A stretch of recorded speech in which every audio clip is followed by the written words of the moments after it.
Mitch Gray, thanks again for joining me, and I appreciate your time going over the book.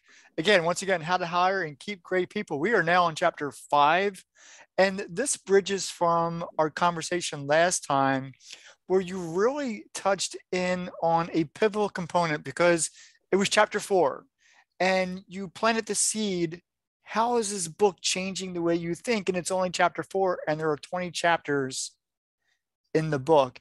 And so for those who have not, watched or listened to that episode, go back and look at chapter 4. But chapter 5 is really critical because then we're moving into building that idea of what culture, team leadership really is. And so I would like to go ahead and just kind of jump into question 1. And for the sake of time, just hit 1, 2, and 3 because they're really important questions. Are you ready? Let's go. Okay, I feel like I'm question on a number. game. I feel like I'm on a game show. Let's go, go, go. I gotta hit the buzzer. You ready? Let's hit the button. So, question number 1 reads like this: do you currently have a culture team? And I'm going to get into that just a little bit. Do you currently have a culture team? If not, begin making a list of who you would include on this team and why. So, before you even answer the question, you have to define, because this is the first time you talked about a culture team. This is something drastically different than I'm even used to. And quite Yeah, frankly, you're the only person that I've known to put those two words back to back. yeah, yeah. So what's First a of all, culture team? tell everyone the title of chapter 5 so that they know. Okay. Let me go back and you ready? Culture Yeah. design 101. Yep. You got it. So, And there's a lot so here, but a culture yeah, yeah, team is a different idea. yeah. So first of all, I want people to know I've personally never seen this either. I say that I've never seen it in the exact format that I spell it out in the book because I go through spelling out what your roles should be Mhm. on that culture team.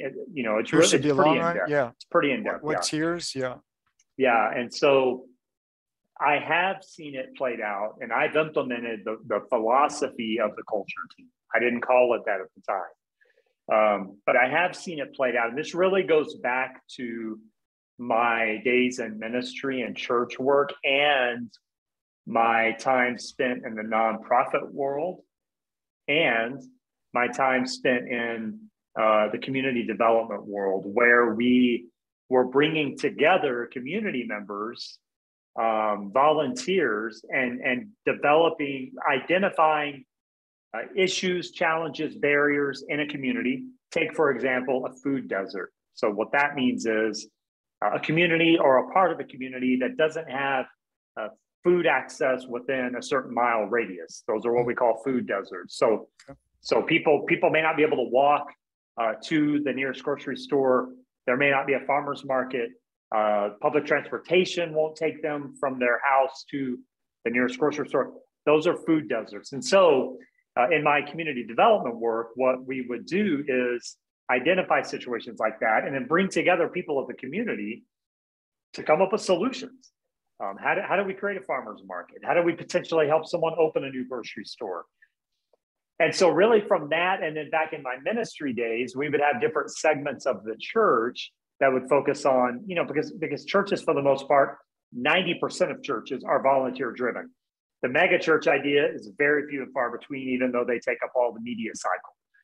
90% of churches in America and in the world are small, 150 people or less, maybe 50. So if they do anything, if they have a summer event, if they do anything for their youth program, if they do any volunteering in the community, it's all volunteer driven.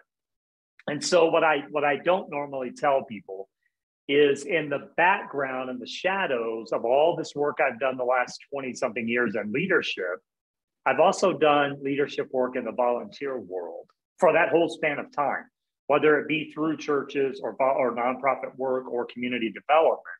And so that's kind of the way I give back personally. And what I really learned and experienced and witnessed in the ministry, nonprofit, community development sectors is that there has to be great organization for any work to be accomplished. And what I learned when I reflected that experience in the business world is oftentimes in the business world, we function from the philosophy of assumption. So I hire you to do a job, and I'm going to make the assumption you're going to do a good job and get done what needs done. Right. That's what then lends us toward the task-driven culture. In the nonprofit, religious, community development areas of life, they're much more tenable to culture because they're all volunteer-based. If they don't have a greater purpose and aren't clear on that greater purpose, no one shows up because no one's getting a paycheck.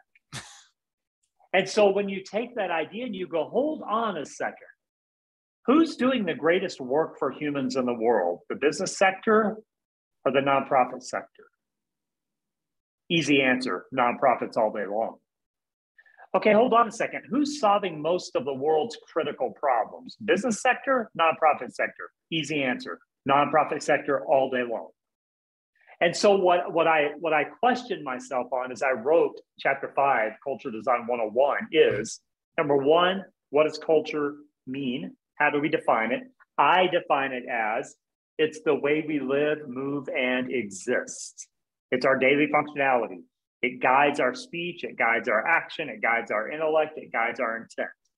That's our culture, how we live, move, and exist. Number two, how do we build culture? Can one person build culture for the many? Or should more people build culture to invite in the many? What I learned in my background in ministry, nonprofit, community development is if one person builds it, it never sustains itself. Because when you remove that one person from the picture, guess what happens to the work? Dies. Because it's dependent on one sole figure. So then my thought was, okay, how do we teach business leaders how to really build culture? That's where I came up with the idea of a culture team. The greatest way to build culture, if you have a team of 25 people, say you're going to select 5 people. Make it as diverse as possible, both in work experience and people that have been with you, in ethnicity, and gender, and intellect, and creativity. Make your team as diverse as possible because you want more voices at the table than not. If you have a team of 100 people, have 20 people on your culture team. So these people are the heart and soul of your organization. They are going to be the ones leading the sustainable work of designing your culture. They are also going to be the ones that are pivotal in the education and accountability of the culture. And so when you take that approach to design culture, it's now not dependent on one person. So when you're gone, whether that's on a day off or retirement, the culture stays. It's now a foundational piece of your DNA of your organization that everyone is held accountable to and is implementing. And now it also becomes a part of your systems and processes. So daily, we're educating on our culture. But Mitch, how are we educating daily?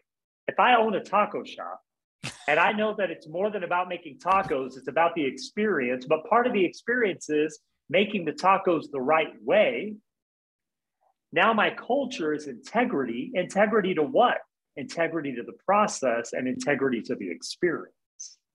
And so now all of a sudden, when we educate on some simple task as creating a taco, what we're actually educating on is the integrity of our culture.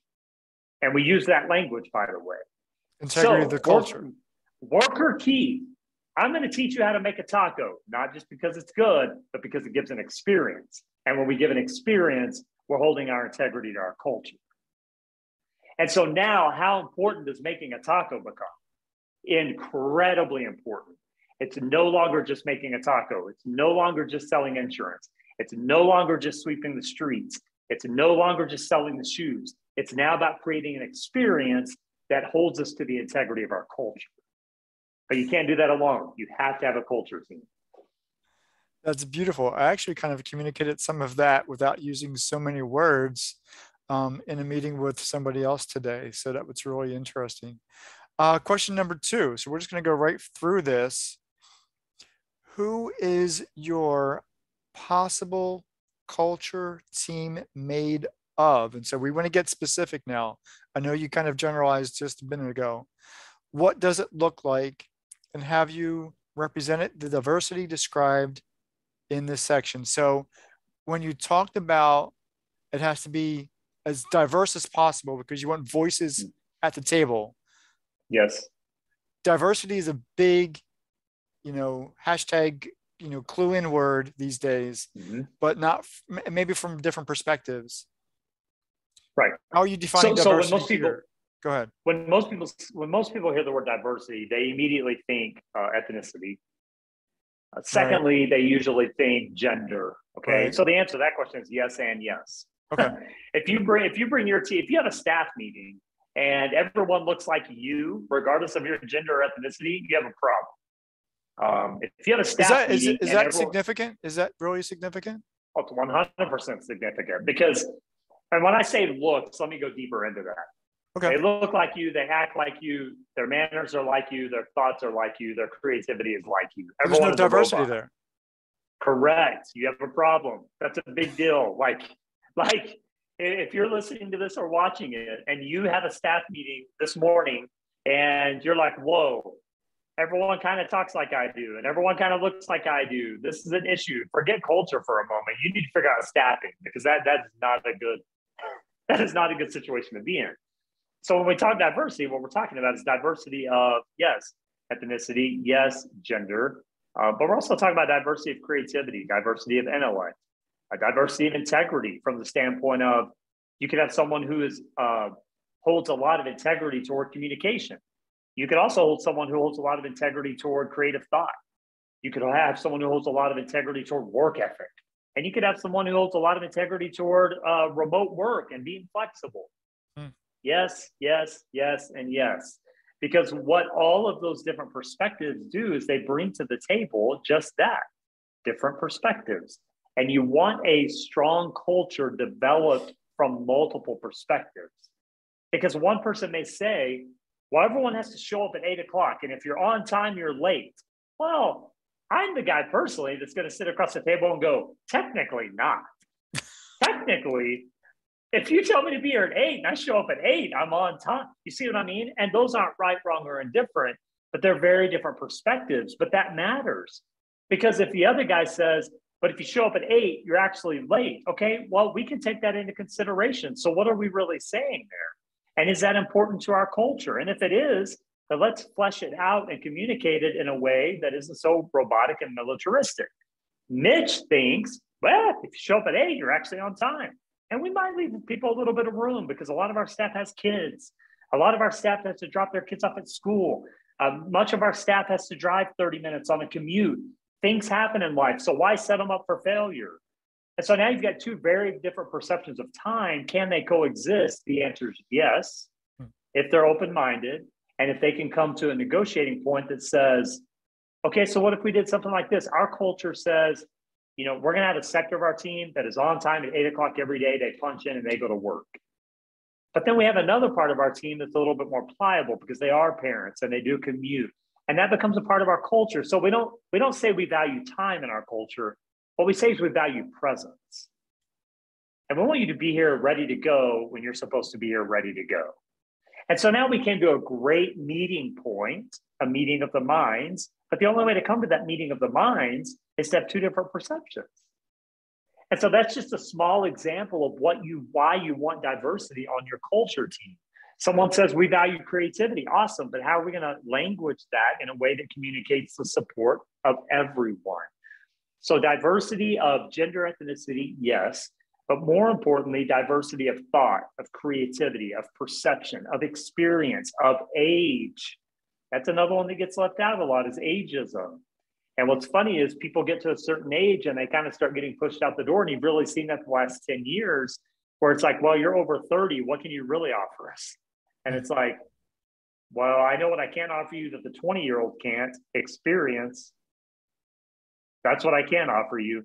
And so if you all of a sudden bring that melting pot of people to the table, you are going to, as long as you have open-minded people, you are going to create a culture that is very diverse, yet very solid, and usually very simple in a way that's easy to communicate to your team. Yeah. And far too often I've seen companies of all types, for-profit, nonprofit, ministries, governmental types, et cetera. You look around the table and you kind of see a reflection in the mirror of the leader. And that happens often because oftentimes as leaders, we end up hiring people we're comfortable with.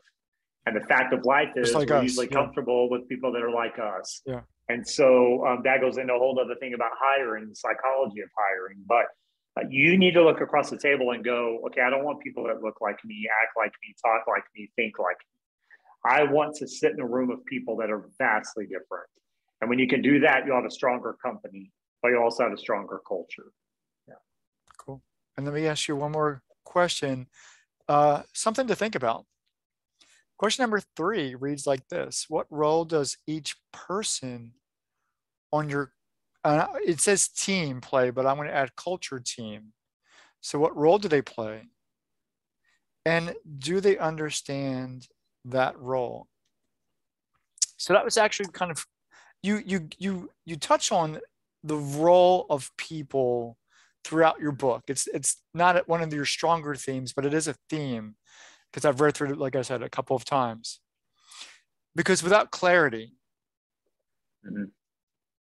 even if you're not clear on somebody else's role, that's really significant in terms of how your culture is being displayed and, lived within your organization.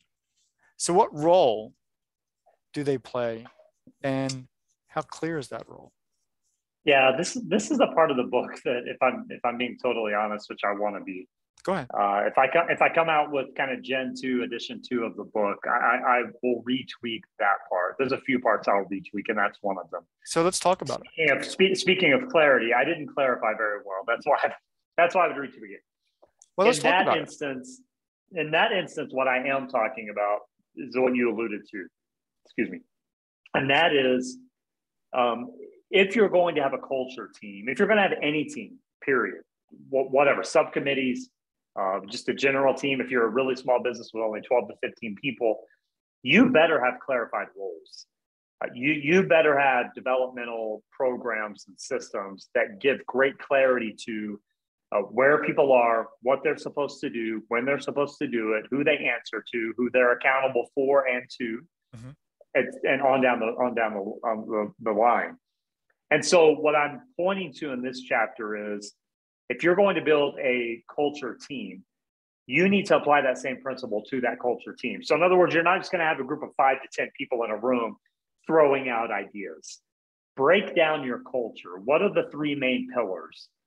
Have a group of those people kind of responsible for clarifying that. How are we going to educate this amongst the other parts of the team? Have someone kind of responsible for coming up with systems of how we're going to educate.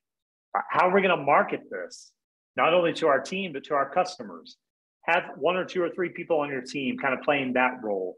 And so really I'm taking the idea that I teach leaders on a team as a whole. Everyone needs a role. Everyone needs a seat on the bus. It needs to be clear. No questions asked from a standpoint of there can't be any doubts. You want people to ask questions, but there can't leave no doubt. Make sure it's clear. The same principle to your culture team.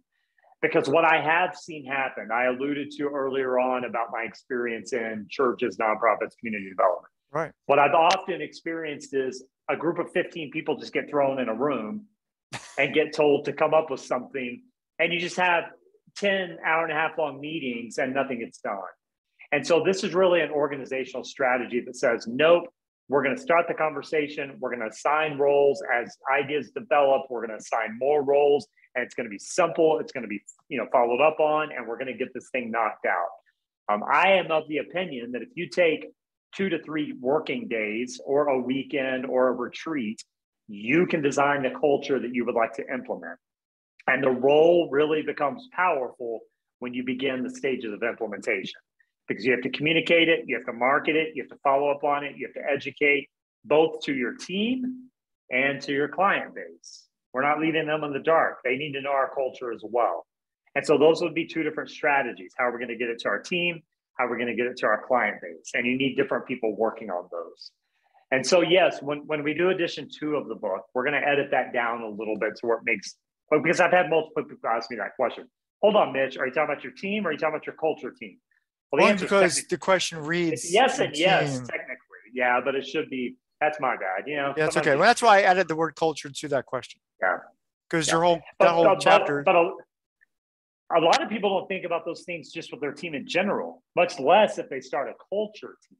Right. They don't think about designating roles and what this really looks like. And I want to give people a freebie here.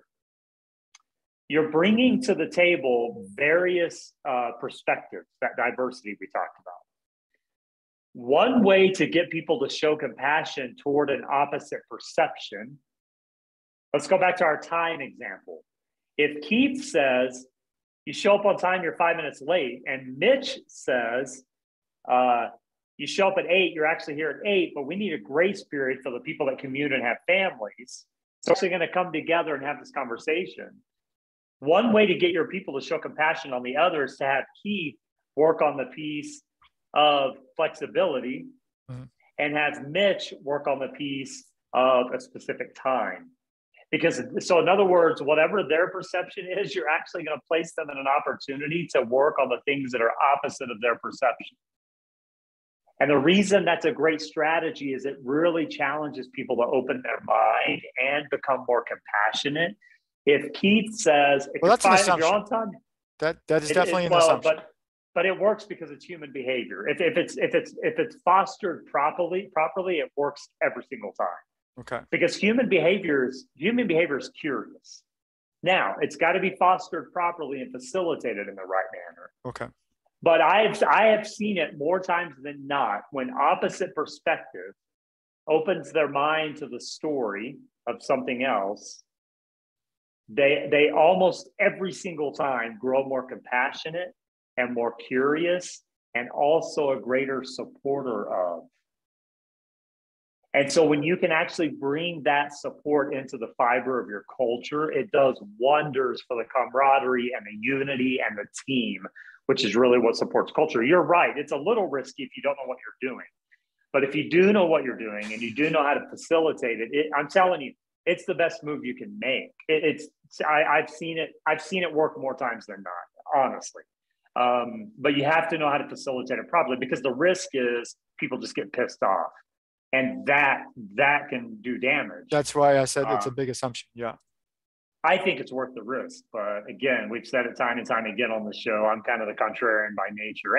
But that's why I've also seen it why it's worked. So some of my biggest critics in life have become my greatest fans. Wow. Most of my greatest critics have become my greatest fans. I'll quickly, 30-second story. We've told the story till we're blue in the face about me getting fired from my favorite job. Right. One of the men that was pivotal in getting me fired. In fact, it got so bad in one confrontation, him with me, not me being confrontational.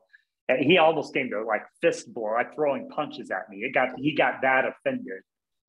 And so, this is in the church world, right? I wasn't going to say anything. So I will.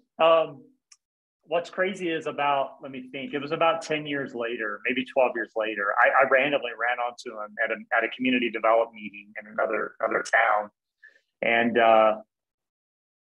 he literally tells me a story about how he had run onto someone the other day. And they got to talking about me for some strange reason. And this was his word verbatim. He tells the person he's talking to, man, that Mitch Gray, he was one of the best preachers I've ever heard in my life. But the dude got me fired. And so my point to that is if you do the work and do it the right way, at the end of the day, even your greatest critic, if they're a good human at all, they're going to look at that and go, oh, man, I messed that up. And they'll become your number one fan. And so that's why I believe in that practice and that approach, because I've just seen the results of what it does. It is the single best way to building unity amongst the team, is putting people opposite each other and creating a safe space where they can explore perceptions they've never thought possible. If you can do that the right way on your culture team, you will have a culture that is undeniably empowering and great. And by the way, if you want to learn how to do it, I know a guy for hire. I'd be glad to come in and teach you how to facilitate that and do that exact thing. I'm sure that you would. And of course, thank you so much for now diving a bit deeper into how to hire and keep great people. And this, of course, is another special edition of the Question Guy podcast as we go deeper with Mitch Gray and his theory and paradigm shift into what leadership is and really how to hire and build culture within your organization. Thank you so much for joining us.